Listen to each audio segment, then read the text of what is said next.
Hello everyone, and welcome back to our channel, where we dive into the most epic moments in history. Today, we're marching back to December 2nd, 1805. The air is frigid. The ground is frozen, and a thick fog blankets the rolling hills near a small town called Austerlitz. On this very ground, three of Europe's most powerful emperors are about to collide in a battle that will redefine warfare and reshape a continent. This is the story of the Battle of Austerlitz, Napoleon Bonaparte's greatest masterpiece. So, how did we get here? The year is 1805. Napoleon, now Emperor of the French, is on a roll. He's been shaking up the old monarchies of Europe, and they are not happy about it. In response, the Third Coalition is formed, a powerful alliance led by Tsar Alexander I of Russia and Holy Roman Emperor Francis II of Austria. Their goal is simple: stop Napoleon, whatever the cost. Their combined armies are massive, a seemingly unstoppable force moving to crush the upstart French Emperor. Napoleon, ever the strategist, knows he's outnumbered. He can't fight a war of attrition. He needs a decisive knockout blow. Well, he does something incredibly bold. He intentionally makes his army look weak. He stretches his lines thin, abandons strategically important high ground, the Pratzen Heights, and even sends messengers to the Allies, feigning a desire for peace and showing signs of nervousness. He's laying a trap, a massive, audacious gamble.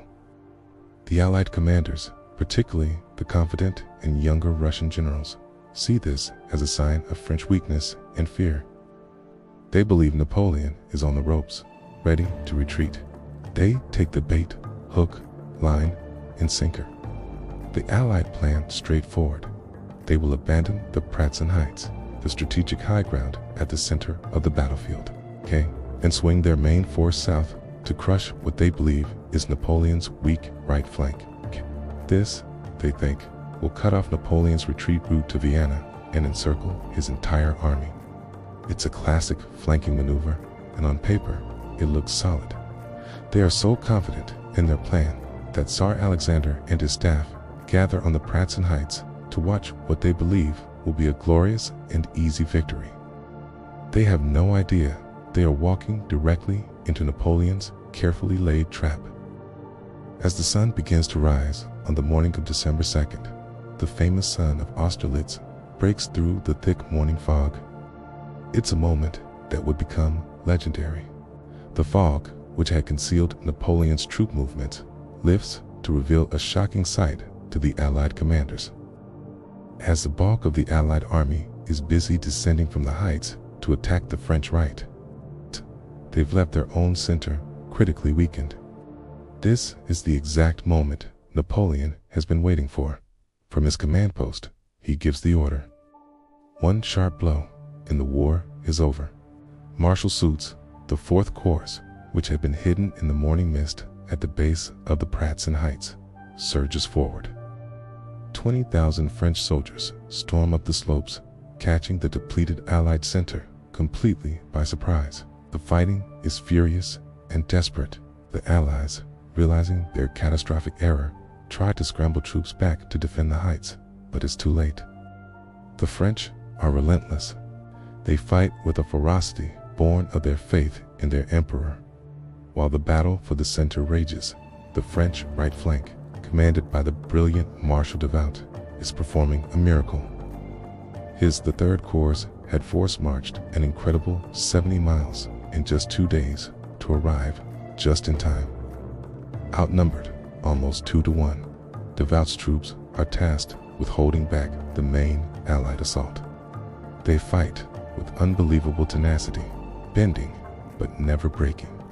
They pin down the vast Allied left wing, preventing them from turning to help their collapsing center. Devout's stand is the critical anchor of Napoleon's entire plan.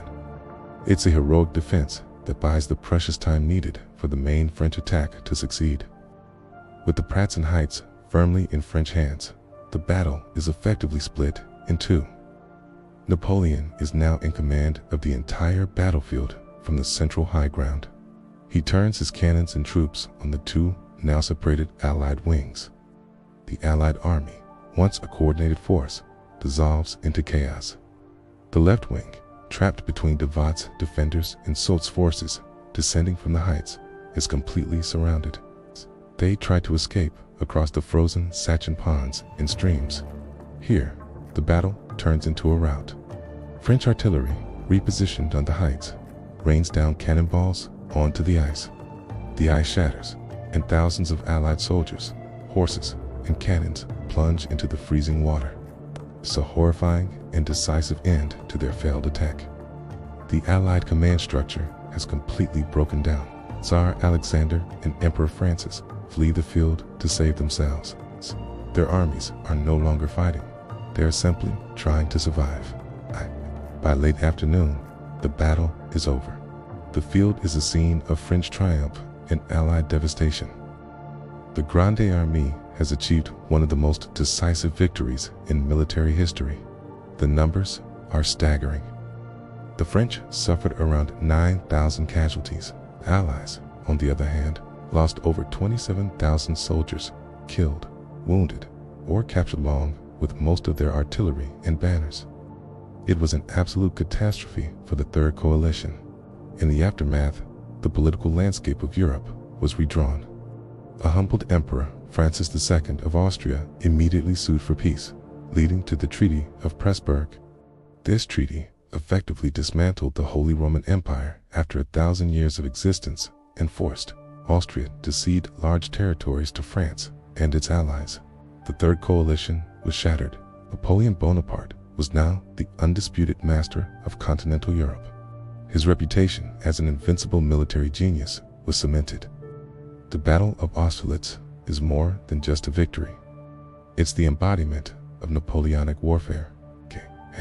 It showcases his genius for deception, his ability to read his opponents, his impeccable timing, and the unwavering loyalty he inspired in his soldiers. He didn't just defeat his enemies, he outthought them at every single turn, using their own arrogance and assumptions against them. Remains a masterclass in military strategy, studied by generals and historians to this day. It was, in his own words, the finest battle I have ever fought. Thank you so much for joining us on this journey back to 1805. The Battle of the Three Emperors is a truly epic tale of strategy, courage, and the sheer force of genius.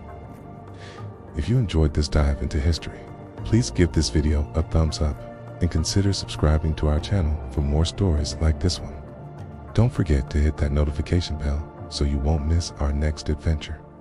We'll see you in the next video.